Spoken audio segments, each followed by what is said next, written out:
Hello everyone, मैं विनीत आप सभी का स्वागत करता हूं आप सबके चैनल संदीप क्लासेस में। जैसा कि आप सभी को पता है, यूपी कांस्टेबल के लिए मैथ का सेशन प्रॉपर वे से लिया जा रहा है, जिसमें आपके एक्सपेक्टेड क्वेश्चन जो मोस्ट रिपीटेड क्वेश्चन है यूपी कांस्टेबल में, यूपीएसआई में एंड स्टेट लेवल के एंड रेलवे के एग्जाम में जो बहुत मल्टीपल टाइम रिपीटेड क्वेश्चन है, वो क्वेश्चन आपको डिलीवर्ड किए जा रहे हैं हमारे द्वारा बहुत अच्छे तरीके से। बहुत अच्छे क्वेश्चन भी हैं, आप देख रहे होंगे। तो इस वजह से सेशन बहुत इंपॉर्टेंट होने वाला है और सेशन सारे अच्छे होते हैं। आप कंटेंट देखिएगा, क्वेश्चन सारे अच्छे अच्छे रहते हैं। और सेशन को लाइक भी करना और अपने दोस्तों में शेयर भी करो और चैनल को सब्सक्राइब करके रखिएगा, ताकि जब भी सेशन हमारा आए आप तुरंत उसका बेनिफिट्स उठा सको। तो स्टार्ट करते हैं आज की क्लास को। आज की क्लास बहुत ही बेहतर होने वाली है। स्टार्ट करते हैं पहले क्वेश्चन से। फर्स्ट क्वेश्चन से स्टार्ट करते हैं। पहला क्वेश्चन है, करा 13 से विभाजित सबसे छोटी संख्या, सबसे छोटी 3 अंकों वाली संख्या। देखो, यूपी कांस्टेबल का आप एग्जाम देने जा रहे हो, इसमें क्वेश्चन जो पूछा जाएगा तो आप ये समझो कि पढ़ना पड़ेगी, थोड़ी थोड़ी चीजें पढ़नी पड़ेगी। इसमें कॉन्सेप्ट तो जो कम पढ़ा रहेगा वो भी कर लेगा, अगर वो ढंग से क्वेश्चन पढ़ेगा।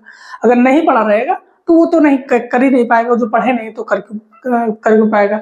ये है जिसने तैयारी थोड़ा अच्छे से की, वो स्पीड बुल्टअप कर लेगा, वो थोड़ा जल्दी कर पाएगा। और जिसने अच्छे से नहीं की तैयारी, क्वेश्चन कर लेगा वो, बट उसकी उतनी स्पीड नहीं आएगी। ठीक है, तो ये जैसे क्वेश्चन है, ये पहला क्वेश्चन है, आप देख लो। तो इसमें ऐसा तो है नहीं कोई जो नहीं पढ़ा है वो नहीं कर पाएगा, या फिर जो पढ़ा है वो नहीं कर पाएगा, दोनों कर लेंगे। बट लैग कहाँ पे करेगा कि स्पीड में। देखो क्वेश्चन है, 13 से विभाजित सबसे छोटी 3 अंकों की संख्या जो 16 से विभाजित है, तो शेषफल ज्ञात कीजिए। अब इसमें ऐसा तो है नहीं, इसमें तो जो क्वेश्चन ढंग से समझ लेगा कि 13 से विभाजित सबसे छोटी 3 अंकों की संख्या का अगर करोगे, तो 13 से अगर विभाजित करोगे 3 अंकों की सबसे छोटी संख्या कौन सी होगी? तो 13 8 104 होता है ना, कितना हो जाएगा? 104। तो 3 अंकों की 13 से जो विभाजित होगी, 13 से जो विभाज्य होगी 3 अंकों की संख्या, वो इससे कम तो नहीं होगी, इससे कम नहीं होगी। इससे कम तो फिर तुरंत 2 अंकों की संख्या हो जाएगी। तो कितना हो जाएगा? 104। अब कह रहा है अगर इसी को 16 से विभाजित किया जाए तो शेषफल कितना आएगा। अब इसी को अगर 16 से विभाजित किया जाएगा तो कितना शेषफल आएगा? तो आप कर भी सकते हो, ऐसे 16 से डिवाइड कर भी सकते हो। अब देखो 16 से डिवाइड करना 104 का मतलब ये होता है, देखो 16 छक्का 96 होता है, 16 छक्का 96, 16 छक्का कितना होता है? 96 होता है। और 16 सत्ती 112 होता है, तो 112 ज्यादा हो जाएगा। 16 छक्का 96 और 96 में कितना जोड़ोगे जो 104 हो जाएगा? 8 जोड़ दोगे, तो जो 8 बचा यही तो शेषफल था, यही तो शेषफल था। कह रहा था जो शेषफल बचेगा, तो कितना शेषफल बचेगा? 8 बचेगा आपका।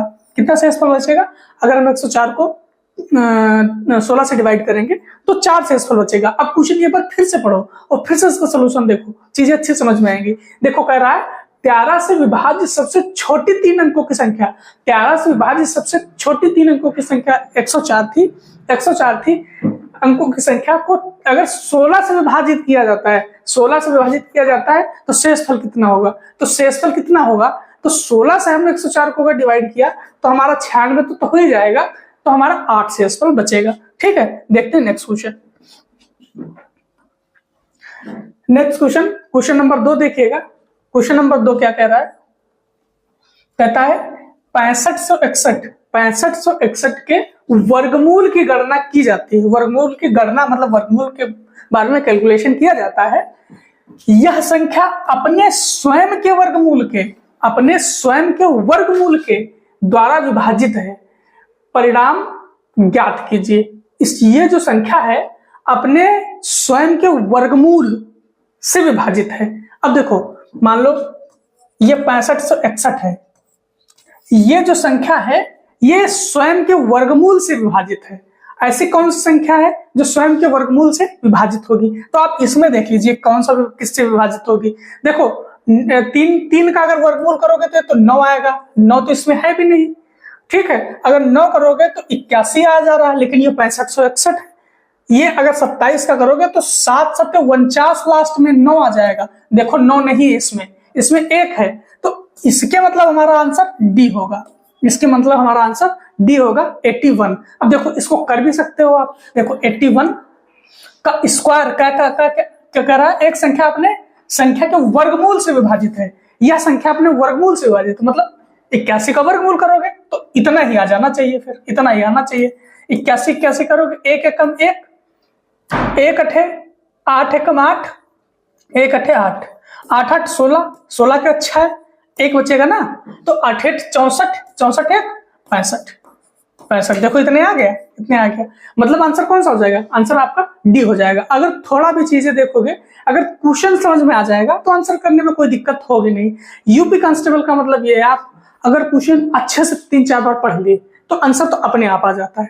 ठीक है, देखते हैं next question. Next question number 3 है। क्वेश्चन नंबर 3 क्या कह रहा है, कह रहा है किसी वृत्त के व्यास को 2 गुना कर दिया जाए। जैसे मान लो ये वृत्त है एक, ये दूसरा वृत्त है, वृत्त का व्यास 2 गुना कर दिया जाए तो क्षेत्रफल में कितनी वृद्धि होती है, क्षेत्रफल में कितनी वृद्धि हो जाएगी। देखो वृत्त का व्यास मान लो ये व्यास था, ये यही ना व्यास होगा, यही व्यास होगा ना, तो ये पहले डी था, ये पहले डी था। अब क्या कह रहा है, ये 2 गुना कर दिया गया है, 2d कर दिया गया है, 2d कर दिया गया है, तो कह रहा है क्षेत्रफल में कितना डिफरेंस पड़ेगा, क्षेत्रफल में कितनी वृद्धि होगी। तो अगर ऐसे देखोगे तो पाई आर स्क्वायर होता है, आर स्क्वायर मतलब ये स्क्वायर होता है, तो यहां अगर देखो 2 की वृद्धि होगी, 2 गुना हो जाएगा तो सिंपल से 4 गुना हो जाएगा। लेकिन देख लो, करके देख लो। अब देखो यहाँ पाई आर स्क्वायर है, पाई आर स्क्वायर है, तो देखो अब डी बराबर कितना होता है, 2r, डी बराबर 2r होता है ना, तो डी बराबर कितना हो जाएगा, 2r हो जाएगा। तो इसका करोगे, r की जगह रखोगे वैल्यू, तो d/2, r बराबर कितना हो जाएगा, r बराबर d/2, r बराबर d/2, r की वैल्यू यहाँ पे रखोगे कितना हो जाएगा, पाई d/2 का स्क्वायर। ठीक है, ये इसका हुआ, ये इसका कितना, इसका एरिया कितना हो जाएगा, पाई d/4, ये हो जाएगा इसका एरिया। अब उसका एरिया कितना हो जाएगा, इसका एरिया कितना हो जाना चाहिए आपके अकॉर्डिंग, पाई d/2 तो होता है, d/2 तो होता है, बट d की जगह कितना हो गया है, 2d हो गया, /2 का स्क्वायर करेंगे, ये कट गया, तो पाई और d स्क्वायर।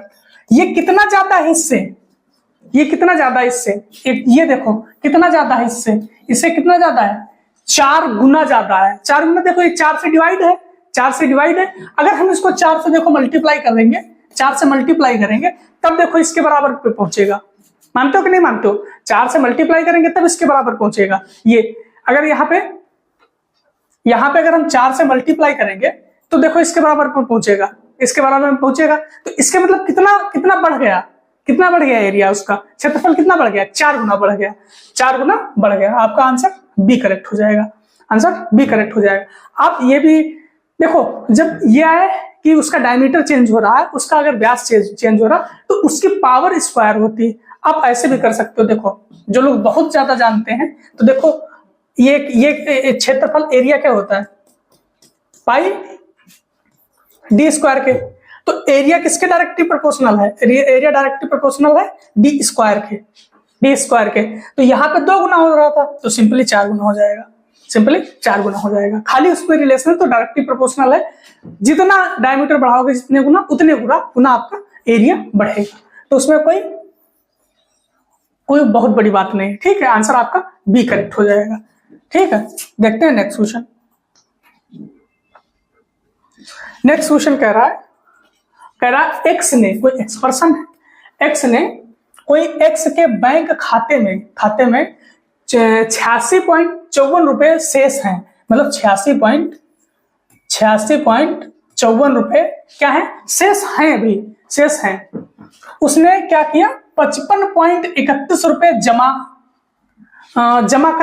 जमा करने और 84.33 रुपए निकालने के बाद शेष राशि कितनी होगी। सिंपल क्वेश्चन है। देखो अब उसने जमा किए तो इसमें जोड़ दो, कितना उसने जमा कितने किए, 55.31, तो कितना हो जाएगा, 4 1 5 और 5 3 8, ये कितना हो जाएगा, 6 5 11, 8 5 13 1 14, 141.85 रुपए उसके अकाउंट में हो गए। बट किया क्या उसने 84.33 रुपए निकाल लिए, 84.33 रुपए निकाल लिए। 84.33 पे निकल, तो 5 से 3 जाएगा 2 और 8 से 3 जाएगा 5, तो 52 किस में है? 52 सब में है, 2 में नहीं है, तो ये आंसर नहीं होगा, ये आंसर नहीं होगा। अब देखो यहां से 2.5 लिया तो कितना बचा? 11, 11 से 4 जाएगा 7, 7 किस में है? इसमें है। आपका आंसर ए करेक्ट हो जाएगा। तो इसमें कोई बहुत बड़ी बात नहीं है, बट ये है आप अगर किए रहोगे, आपके रिदम में रहेंगी चीजें, तो आप जल्दी कर लोगे। और एग्जाम में तो जल्दी ही करना रहेगा, एग्जाम में जल्दी ही करना रहेगा, क्योंकि अगर जल्दी नहीं करोगे तो कोई जल्दी करके निकल जाएगा। ठीक है, ये क्वेश्चन देखो बहुत ही इंपॉर्टेंट क्वेश्चन है, बहुत अच्छा भी क्वेश्चन है। इसमें एक चीज और सीखने को मिलेगी, इसमें सीखने को क्या मिलेगा? अभी नई चीज है, अभी बताते हैं। देखो क्वेश्चन पहले पढ़ो। एक संख्या को 3003 से गुणा किया जाता है, गुणा किया जाता है। एक संख्या को, एक संख्या मान लो हमने x मान लिया, x मान ली, x को 3003 से गुणा किया, 3003 से गुणा किया जाता है। फिर क्या कहता है? 7, 11 और 13 के लघुत्तम समापवर्तक द्वारा विभाजित किया जाता है। यही नई चीज सीखना है इसमें कि 7, 11 और 13 का एलसीएम 1001 होता है। बस ये आप जितना अगर पहले से पढ़े हो तो ठीक है, नहीं पढ़े हो तो ये इसको याद कर लो, ये आपको कहीं ना कहीं मिलता रहेगा। 7, 11, 13 का एलसीएम 1001 होता है। इसका एलसीएम कितना होगा? एलसीएम 1001 होगा। इसका एलसीएम कितना होगा? 1001 होगा, 1001 होगा इसका। इसको याद कर लो, ज्यादा बेटर है, स्पीड आपकी बनेगी। ठीक है, 1001 होता है। नहीं तो निकालोगे तो उसमें निकालने में इतना टाइम लग जाएगा, तो क्वेश्चन में कुछ थोड़ी है। क्वेश्चन जिसको पता होगा तो एक से मुश्किल से 20 सेकंड का काम है, 20 सेकंड में करके चला जाएगा। बट हाँ, अब आप उसका एलसीएम निकालने बैठोगे तो एलसीएम ही निकालोगे कम से कम 1 मिनट। ठीक है, फिर आगे क्या कह रहा है? लघुत्तम समापवर्तक द्वारा विभाजित किया जाता है। तो इसका लघुत्तम समापवर्तक होता कितना है? 1001 मैंने बोला, 1001।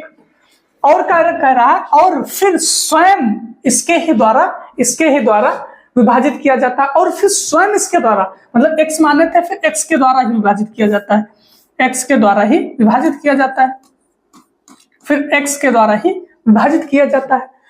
तो कह रहा है परिणाम ज्ञात करो। देखो x से x तो कैंसिल हो जाएगा, और 1001 से ये 3 बार में देखो कट जाएगा, तो आंसर कितना आएगा? आंसर आएगा आपका सी, आंसर 3 आएगा, 3 आएगा। क्वेश्चन में कुछ नहीं है, खाली इसमें यही है, उसने ये देखना चाहा है कि भैया 7, 11, 13 का आपको एलसीएम पता है कि नहीं पता है। ठीक है, देखते हैं नेक्स्ट क्वेश्चन। नेक्स्ट क्वेश्चन है, यदि, ये क्वेश्चन अच्छा है, ये क्वेश्चन ठीक है। 10x + 5, ये 10x + 5 बटे 42x + 8 बराबर क्या कह रहा है? 5:8 के लघु घनानुपात है, 5:8 का घनानुपात है। घनानुपात तो इसकी पावर 3 है, तो x³ की वैल्यू कितनी होगी? x³ का मान ज्ञात करना है, x³ का मान ज्ञात करना है। तो सिंपली हमको x निकालना है, x निकाल लोगे तो हमको x³ की वैल्यू हम सिंपल निकाल सकते हैं। तो हमको यहाँ पे एफर्ट क्या डालना है? हमको x निकालना है किसी भी तरीके से। तो x कैसे निकलेगा? तो देखो ये 2 तरीका है, या तो फिर इसमें से आंसर उठाओ, वैल्यू सेटिस्फाई करवाओ, दूसरे अपने मन से x की वैल्यू निकालो और इसकी वैल्यू सेटिस्फाई करवाओ। देखो इसको अगर खोलोगे कितना हो जाएगा? ये 125 हो जाएगा, 5 × 5 = 25 बचे 125 हो जाएगा, और 8 × 8 = 64 और 64 से 512, 64 × 8 = 512 हो जाएगा। अब देखो या तो इसमें x की वैल्यू ऐसे पुट करो, x की वैल्यू ऐसे पुट करो कि हमारा 125 और 512 आ जाए, क्योंकि इतने बड़ा तो संख्या है नहीं, इसमें इतनी बड़ी संख्या है नहीं, हम कर भी सकते हैं। अब देखो एक तरीका है, एक बार ट्रायल एंड एरर मेथड लगा के देखते हैं। नहीं तो भाई कुछ लोग है इसको क्रॉस मल्टीप्लाई करेंगे और फिर x की वैल्यू निकाल लेंगे, और कोई तरीका भी तो नहीं बनता है। तरीका भी यही बनता है कि हमको क्रॉस मल्टीप्लाई करवाया जाए और फिर इसके बाद हम वैल्यू निकालें। दूसरा तरीका ये है, इसमें ट्रायल एंड एरर मेथड लगाओ, 2-3 मेथड, कि हम 10x + 5 है, इसको हमको 125 बनाना है, मन में रखो अपने। दूसरा 42x + 8 है, उसको 512 बनाना है।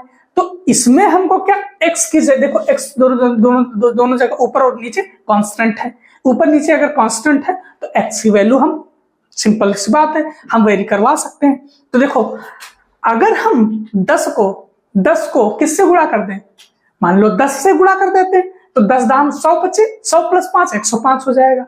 अगर 11 से करते हैं तो 11 दाम का 110 और 5 कितना हो जाएगा, 115 हो जाएगा। लेकिन देखो अगर हम x की वैल्यू कितनी पुट कर दें, 12 पुट कर दें, 12 पुट कर दें तो देखो कितना हो जाएगा, ये कितना हो जाएगा 12 दाम का 120 प्लस 5 नीचे कितना हो जाएगा, ये 42 इंटू 12 प्लस 8।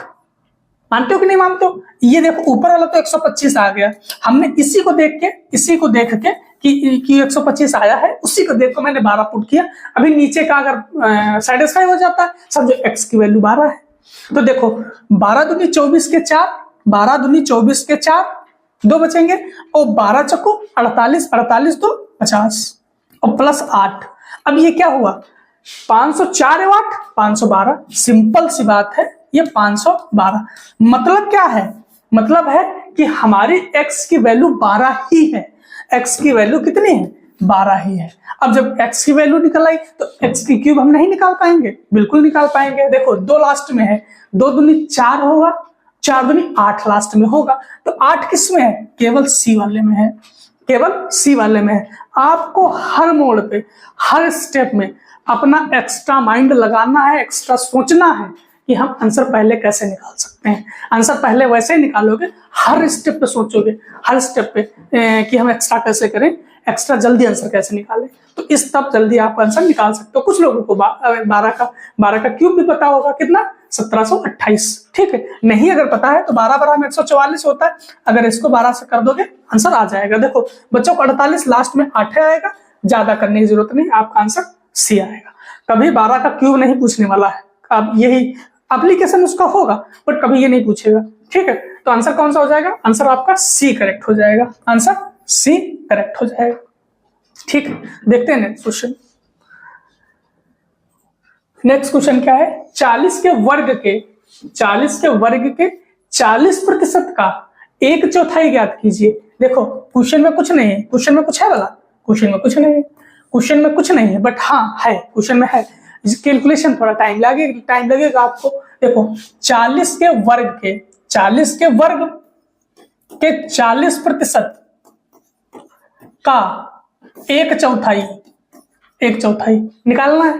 देखो 1 0 ये कट गया, 1 0 ये कट गया, 4 कट गया, 4 कट गया, ठीक है। यहां पे देखो 40 इंटू 40 है, नीचे कितना बचा, 10 बचा, ये 0 से 0, तो 4 चक्को 16, 160 किसमें, ऑप्शन सी में है। कोई तकलीफ हुई इसमें, कोई तकलीफ नहीं हुई, ठीक है। देखते हैं नेक्स्ट क्वेश्चन। नेक्स्ट क्वेश्चन है, क्वेश्चन कह रहा है यदि विक्रय मूल्य को 3 गुना किया जाता है, यदि विक्रय मूल्य को 3 गुना किया जाता है, विक्रय मूल्य को 3 गुना किया जाता है और तो क्या होता है, हाँ तो क्या होता है, तो लाभ 5 गुना हो जाता है, लाभ 5 गुना हो जाता है, तो लाभ ज्ञात कीजिए। तो लाभ ज्ञात करना है। ये क्वेश्चन अच्छा क्वेश्चन है, ये क्वेश्चन अच्छा क्वेश्चन इस वजह से है, आपको इसमें कुछ ना कुछ तो नया सीखने को मिलेगा। जो लोग नए हैं उनके लिए, जो लोग जानते हैं वो लोग अपना करिए, जो लोग पता है, जिन लोगों को पता है वो लोग अपना करिए। देखो इसमें हम मान लेते हैं कि यदि विक्रय मूल्य का 3 गुना किया जाता है, ठीक, विक्रय मूल्य को 3 गुना किया जाता है, अगर ये एसपी है, अगर इसको हम 3 गुना करते हैं तो क्या करता है, लाभ 5 गुना हो जाता है। लाभ कितना हो जाएगा, प्रॉफिट कितना हो जाएगा, 5 गुना हो जाएगा, प्रॉफिट 5 गुना हो जाएगा। एक बात और भी जानते हैं हम, जब बात प्रॉफिट की आएगी तो प्रॉफिट होता क्या है, प्रॉफिट होता क्या है, एसपी माइनस सीपी होता है, ये प्रॉफिट होता है इंटू 5, यही तो है। बट यहां पे देखो हम प्रॉफिट के लाभ के बराबर में लाभ नहीं रख सकते। लाभ के बराबर में लाभ कब रखेंगे, जब इसमें सीपी माइनस कर देंगे। ये मान लो हमारा एसपी था, ये 3 गुना हुआ था, अगर इसमें से सीपी माइनस करेंगे ये भी लाभ हो गया। अब वो तो लाभ दिए ही था, अब दोनों एक दूसरे के बराबर हम कर सकते हैं कि नहीं कर सकते हैं, नहीं समझ में आया ना। देखो ये कह रहा है विक्रय मूल्य को 3 गुना किया जाता है तो लाभ 5 गुना हो जाता है, लाभ 5 गुना हो जाता है, फिर लाभ बताना है। तो देखो कह रहा है लाभ 5 गुना हो जाता है, तो हमने प्रॉफिट का 5 गुना लिखा, प्रॉफिट को 5 गुना लिखा, बट प्रॉफिट को लिखा कैसे जाता है लाभ हानि में? तो जितने की वस्तु आप बेचोगे और जितने की आपने खरीदी थी उसका डिफरेंस जो होगा, जितने की आपने सेल की और जितना आपका मूल्य था, जितने का आपने खरीदी थी, तो selling price minus cost price या क्रय मूल्य, तो ये हो गया आपका प्रॉफिट, प्रॉफिट का 5 गुना। अब ये लाभ है इधर, देखो ये लाभ है इधर, तो इधर भी तो लाभ लिखना चाहिए इसी तरीके से। इधर तो हम मान लो सीपी के विक्रय मूल्य के 3 गुने के बराबर नहीं लिख सकते, क्योंकि यहां भी हमको लाभ के बराबर ही लिखना पड़ेगा, लाभ के बराबर ही। तो इसमें से हम अगर सीपी माइनस कर देंगे तो लाभ इधर भी बचेगा कुछ ना कुछ, तो लाभ इधर भी बचा है, समझो ये। अब दूसरे हम एक दूसरे के इक्विवेलेंट कर सकते हैं। अब देखो ये कितना हुआ, ये हुआ 3SP माइनस सीपी, ये कितना है इसका ब्रैकेट में 5 है, तो 5SP माइनस 5CP, ठीक है। अब देखो क्या करोगे, ये सीपी वाले एक तरफ ले जाओ, एसपी वाले एक तरफ ले जाओ। अब देखो सीपी है ये कितना 5CP, तो 5CP माइनस सीपी, ये देखो 5SP है, ये कितना है माइनस 3SP। अब देखो ये कितना हुआ 4CP, ये कितना हो जाएगा 2SP, 2 दूनी 4, ये देखो 2CP बराबर SP। देखो CP SP का कितना आ जाएगा रेशियो, CP अपान SP बराबर 1/2, 1/2। अब देखो लाभ निकाल सकते हो। अब देखो CP कितना है 1, लाभ कितना है, आपने खरीदी 1 की है, बेची 2 की है, खरीदी आपने 1 की है, बेची 2 की है, तो बेची 2 की है, खरीदी 1 की है, कितने पर, कितने पर, 1 पर। अरे यार ऐसे लिखते हो कि नहीं लिखते हो, लाभ, लाभ बराबर विक्रय माइनस क्रय बटे क्रय इंटू 100, यही तो लिखते हो, यही तो लिखते हो ना। अब देखो विक्रय कितने का है 2 के किया, क्रय कितना किया था 1 का, क्रय कितने था 1 इंटू 100, तो देखो ऊपर कितना बचेगा 1, नीचे 1, मतलब 100% का लाभ हुआ है। कितना लाभ हुआ 100% का लाभ हुआ है। 100% का लाभ होगा तो आंसर आपका बी करेक्ट हो जाएगा, ठीक है। देखते हैं नेक्स्ट क्वेश्चन। नेक्स्ट क्वेश्चन है आपका, एक्स 42,000 रुपए में एक स्कूटर खरीदता है। एक्स मतलब आप हो, आपने 42,000 का एक स्कूटर खरीदा, 42,000 का एक स्कूटर आपने खरीदा, कितने का 42,000 का, 42,000 का एक स्कूटर खरीदा आपने। वह मरम्मत पर 6,000 रुपए खर्च कर दिए, मरम्मत पर 6,000 रुपए खर्च कर दिए। मान लो मरम्मत पर 6,000 रुपए खर्च कर दिए, कितने खर्च कर दिए 6,000 खर्च कर दिए, और स्कूटर को 54,000 रुपए में बेच लिया। अब ये देखो आपने 42,000 स्कूटर को खरीदने में खर्च किए, फिर 6,000 उसकी मरम्मत में खर्च किए, तो आपने खर्च कितने किए भाई, खर्च किए 48,000। 42 और 6 48,000 आपने खर्च किए, ये कितने किए, ये खर्च किए, और उसको बेच कितने का लिया, बेचा कितने का था 54,000 का बेच लिया, 54,000 का बेच लिया। अब देखो हमने खरीदा 48,000 का, बेचा 54,000 का, तो लाभ कितना होगा, सिंपल सी बात है, अभी मैंने बताया था SP माइनस CP बटे CP इंटू 100, ये प्रतिशत लाभ हो जाएगा, ये लाभ हो जाएगा।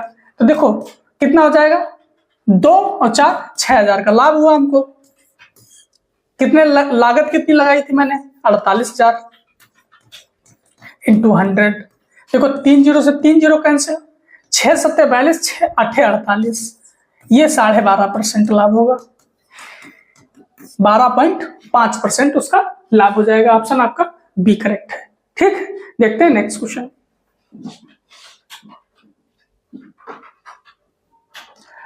नेक्स्ट क्वेश्चन है आपका, 110 रुपए की लागत वाली एक वस्तु को 110 रुपए की लागत वाली एक वस्तु को 104.5 रुपए में बेची जाती है, तो छूट कितनी होगी, कितनी छूट उसने दी होगी?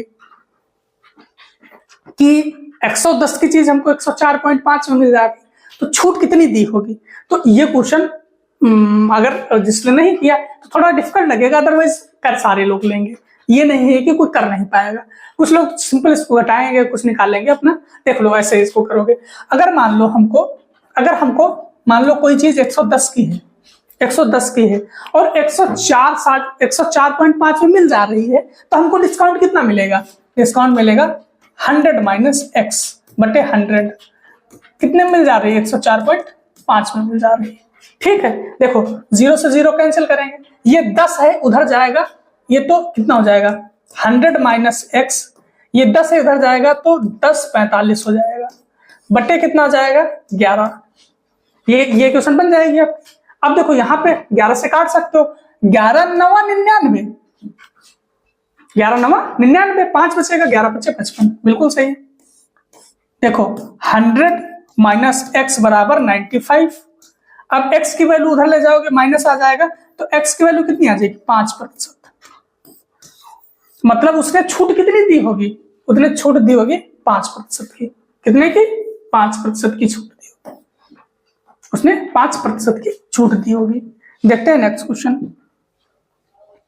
नेक्स्ट क्वेश्चन है कि चक्रवृद्धि ब्याज पर निवेश एक राशि पर, चक्रवृद्धि ब्याज है, चक्रवृद्धि ब्याज पर निवेशित एक राशि 2 वर्ष में 1600 रुपए और 3 वर्ष में 1680 रुपए हो जाती है, तो ब्याज दर ज्ञात करना है। कि वो 2 वर्ष में 1600, अगर 2 ईयर में 1600 और 3 ईयर में कितनी 1680 रुपए हो जाती है, तो ब्याज कितना हो जाएगा? अब देखो इसका लगाने के तरीके अलग अलग हैं, लोगों के सबके अलग अलग हैं। आप भी अगर किसी दूसरे तरीके से लगाते होंगे, देखो मैंने ना, देखो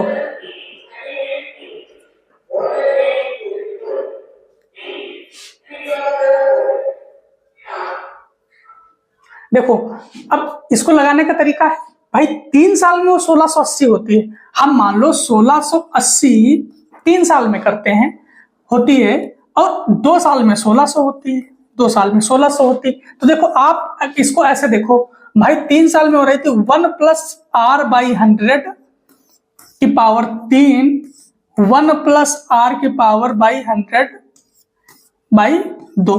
देखो कुछ लोग कहेंगे कि लगातार साल में था, हम कर सकते थे, बट आपको बेसिक पता होना चाहिए वो आया कैसे था।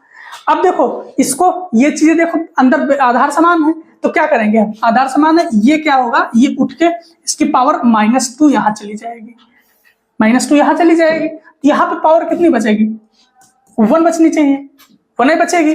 अब देखो इधर कर लो आप, ये 0 से ये 0 कैंसिल हो गया। अब 8 से काटोगे, 8 दूनी 16, 8 है कम 8 और 8 दूनी 16, 21/20 इधर आया। अब देखो ये प्लस का है तो इधर आ जाएगा माइनस का, तो 21/20 -1 बराबर r बाई 100। ठीक बात है। अब ये देखो कितना बचेगा 1/20, ये 100 है इधर आ जाएगा बराबर r, तो r की वैल्यू कितनी आ जाएगी 20 पंचे 100, रेट कितनी आ जाएगी 5%। किसमें है आपका आंसर? ए में है 5%। ठीक है, देखते हैं नेक्स्ट क्वेश्चन।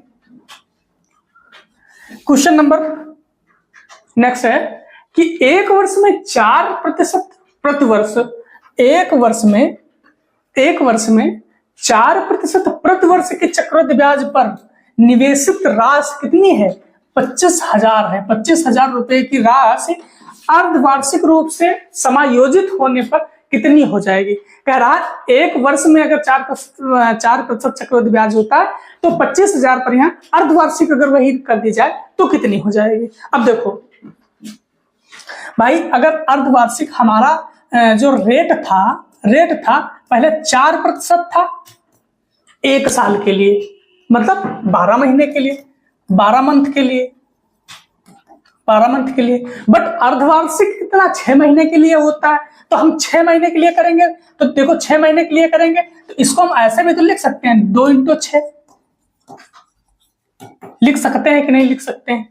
अब 6 महीने के लिए निकालना है तो ये तो इसके नीचे ले आओगे 4% बाई 2, 4% बाई 2 कितना 6 मंथ, तो ये कितना हो जाएगा 2, मतलब अर्धवार्षिक ये 2% लगेगा। ब्याज फिर अर्धवार्षिक होगा तो रेट कितनी हो जाएगी 2%। इसी वजह से कहते हैं ब्याज आधा हो जाता है। ब्याज आधा हो जाता है, अगर वार्षिक दिया हो अर्धवार्षिक आएंगे तो ब्याज आधा हो जाएगा, सॉरी जो ब्याज की रेट होगा वो आधा हो जाएगा, जो रेट होगा वो आधा हो जाएगा। और एक वर्ष में छमाही कितने होंगे, अर्धवर्ष कितने होंगे 2 हो जाएंगे, तो टाइम कितना हो जाएगा 2 हो जाएगा। टाइम कितना हो जाएगा 2 गुना 2 हो जाएगा और रेट आधा हो जाएगा। यही इसी वजह से डायरेक्ट बोलते हैं। अब देखो मान लो 2 हो जाएगा, 2 हो गया, ठीक है। 2 को कैसे लिख सकते हो आप 2/100, 1/50। अब देखो अब आपको वही लगाना है जो हमेशा से सिखाते हैं। 50 से 51 हो रहा है, 50 से 51 हो रहा है, तो देखो 5 × 2500, 51 स्क्वायर करोगे कितना आ जाएगा, 1 एकम 1, 1 × 5, 1 × 5, तो कितना हो जाएगा 5 × 5 = 10 का 0, 1 बचेगा, 5 × 5 = 25, 1 26, ठीक है। अब देखो क्या कह रहा है कि हमको 2500 की वैल्यू पता है, कितनी है 25,000 है, 2500 की वैल्यू कितनी है 25,000 है, 25,000 है। ये कितने गुना है, ये 10 गुना है। ये कितने गुना है, ये 10 गुना है, ये 10 गुना है। तो कह रहा है अर्धवार्षिक रूप से समायोजित होने पर कितनी हो जाएगी। अब हमको ये वाली देखनी है, ये तो 10 गुना इसका भी हो जाएगा, 26 0 10 0, ये हो जाएगी 26 0 10 0। आपका आंसर बी करेक्ट है। 10 गुना ये भी हो जाएगी भाई, इसका भी 10 गुना करोगे तो इतना हो जाएगा, कितना आ जाएगा 26 0 10 0, ठीक है। तो आपको ये पूरे कॉन्सेप्ट पता होने चाहिए, कब आधी करनी, कब 2 गुना करना, क्या 2 गुना करना है, क्या आधा करना है, ठीक है। देखते हैं नेक्स्ट क्वेश्चन। नेक्स्ट क्वेश्चन ये भी बेस्ट क्वेश्चन है, अच्छा क्वेश्चन है। देखिएगा क्या है ए ने 75,000 रुपए के साथ में एक व्यवसाय शुरू हुआ। ए जो है, ए क्या करता है, ए करता है 75,000 रुपए के साथ में एक व्यवसाय स्टार्ट करता है। कितना 75,000 रुपए के साथ में एक व्यवसाय स्टार्ट करता है, व्यवसाय शुरू किया और 37,500 रुपए के साथ बी कुछ समय के बाद जुड़ा। अच्छा, बी जो है 37,500 के साथ में 37,500 रुपए के साथ में कुछ समय के बाद में जुड़ा ए के साथ में। वर्ष के अंत में लाभ, ये क्या है, ये पूंजी है, ये लाभ है। लाभ नहीं, पहले देख लो समय, कुछ समय के बाद। मान लो इसका पूरे साल 12 महीने लगा रहा है तो इसका x महीने लगा रहा होगा। अब कह रहा है वर्ष के अंत में लाभ कितना हुआ, इसका 3 हुआ, इसका 3 हुआ,